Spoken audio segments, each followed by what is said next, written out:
बिस्मिल्लाहिर्रहमानिर्रहीम। Welcome to baby names diary. नाम है ज़कवान। ज़कवान नाम के इंग्लिश में स्पेलिंग है ZAKAWAAN,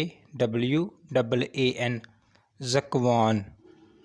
और ज़कवान नाम अरबी ज़बान का लफ्ज़ है और ज़कवान नाम की जिन्स लड़का है। ज़कवान नाम लड़कों का नाम रखा जाता है।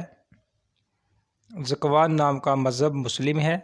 ज़कवान नाम मुसलमान लड़कों का नाम रखा जाता है। ज़कवान नाम रखने की तफसील है मोहम्मद ज़कवान, ज़कवान अली, ज़कवान अहमद। ज़कवान नाम का उर्दू में मतलब है ज़हीन, समझदार। ज़कवान एक बदरी सहाबी का भी नाम है। और ज़कवान नाम का इंग्लिश में मतलब है इंटेलिजेंट, नेम ऑफ ए सहाबी who participated in the battle of बदर। अगर आपको हमारी वीडियो पसंद आई है तो प्लीज़ हमारे चैनल को सब्सक्राइब कर दें और साथ में दिए गए बेल आइकन को भी प्रेस कर दें ताकि हर नई आने वाली वीडियो आप तक बआसानी पहुंच सके। वीडियो को लाइक और शेयर कर दें। शुक्रिया।